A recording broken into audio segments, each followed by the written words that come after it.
আসসালামু আলাইকুম রহমতুল্লাহ। বন্ধুরা কেমন আছেন? আশা করি আল্লাহর রহমতে অনেক ভালো এবং সুস্থ আছেন। দেশে এবং প্রবাসে যে যেখান থেকে ভিডিওটি দেখছেন আপনাদেরকে অসংখ্য ধন্যবাদ। আজকে আমি এমনই একটি সহজ একটি জিন ভূত তাড়ানোর জন্য সহজ একটি আমল নিয়ে আপনাদের মাঝে হাজির হয়েছি। একদম সহজ। এটা আপনার যে কোনো মানুষই পারবেন। জিন হোক, ভূত হোক, খারাপ জুনার হোক, দেখা যায় যত প্রকার জিন আছে, ভূত আছে, খারাপ জিনিসগুলি মানুষের উপর ভর করে থাকে, কিবা দেখা যায় কারো উপরে আসর করে ফেলা, কিবা দেখা যায় কারো ক্ষতি করে ফেলা, ঘুমের ঘরে গলা চেপে ধরে, বুকে চাপ দেওয়া ধরে, এরকম আছে। ভয়ঙ্কর স্বপ্ন দেখে ঘুমের মাঝে। যদি এরকম থাকে, জিনের আসর থাকে কিংবা বদ জিনিসের আপনার প্রতি একটা আকর্ষণ থাকে, দেখা যায় ঘুমে ঘরে এই গলা টিপে ধরতেছে আছে, এরকম রাস্তাতে হেঁটে গেলে মনে হচ্ছে যে আপনার পিছনে কেউ হেঁটে যাচ্ছে। তাছাড়া দেখা যায় আপনার মাথা ব্যথা করে থাকে। মাথা ব্যথার কিছু কারণ আছে। যদি কোনো খারাপ জিনিসে আপনার উপরে ক্ষতি করে থাকে, আসর থাকে, দৃষ্টি থাকে, তাহলে আপনার মাথা ব্যথা করবে। যদি যে কোনো মানুষ, অর্থাৎ কথা হলো জিন হোক, ভূত হোক, খারাপ ভূত পেত হয়ে থাকুক, তাকে আপনি খুব সহজেই আপনার বাড়ি থেকে হোক, আপনার ঘর থেকে হোক, আপনার শরীর থেকে হোক, আপনি একদম চিরস্থায়ী তাকে তাড়িয়ে দিতে পারবেন। সে আর কখনো আপনার কাছে আসতে পারবে না, আপনার ঘরেও আসতে পারবে না।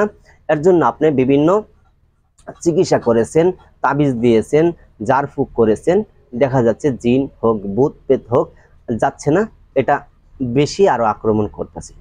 যদি এরকম হয়ে থাকে তাহলে এই সহজ আমলটি যদি আপনি করতে পারেন, ইনশাআল্লাহ দেখবেন যে যেদিন থেকে আপনি আমলটি প্রয়োগ করবেন সেদিন থেকে জিন ভূত সব চলে যাবে ইনশাআল্লাহ।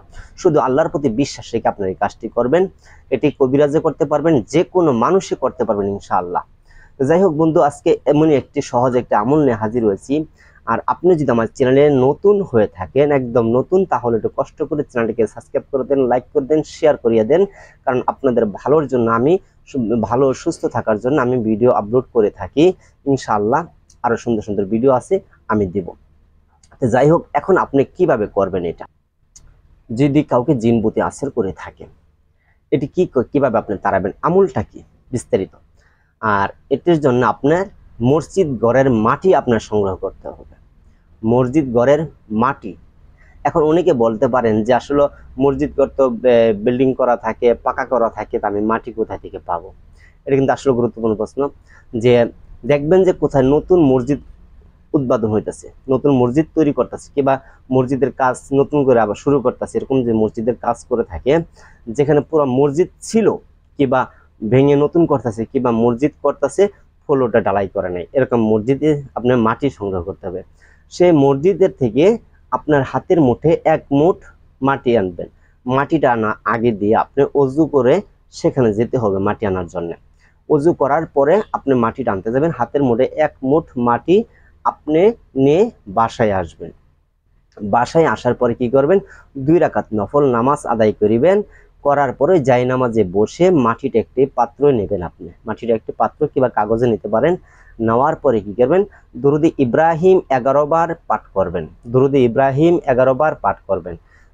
11 বার পাঠ করার পরে দিয়া মাটিটা আপনার হাতে কিংবা একটা পাত্রে নেবেন। নেওয়ার পরে আপনি সূরা আয়াতুল কুরসি, এই সূরাটি আপনি একবার বিসমিল্লাহ সহ তেলাওয়াত করবেন, একবার তেলাওয়াত করবেন, একটি ফুঁক দিবেন সেই মাটির উপরে। এইভাবে আপনি 7 বার পরে 7টি ফুঁক সেই মাটির উপরে দিবেন। যে মসজিদের মাটিটা আনেছেন সেই মাটির উপরে 7টি ফুঁক দিবেন। দেওয়ার পরে কি করবেন? এই মাটিটা আপনি ভালো করে গুঁড়া করে নেবেন। ঠিক আছে? যেমন দুলার মতন হয়ে যায়, মাটিটা আপনি গুঁড়া করে নেবেন।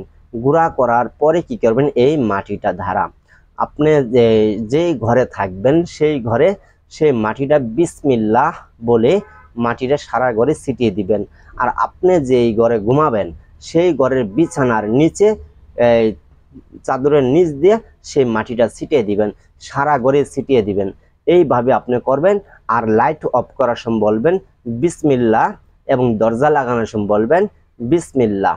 এই দুটো সময় আপনি বলতে হবে। আর এই মাটিটা আপনার ঘরে আর এই বিছানার সাইড দিয়ে ছিটিয়ে আপনি সেখানে শুবেন ইনশাআল্লাহ।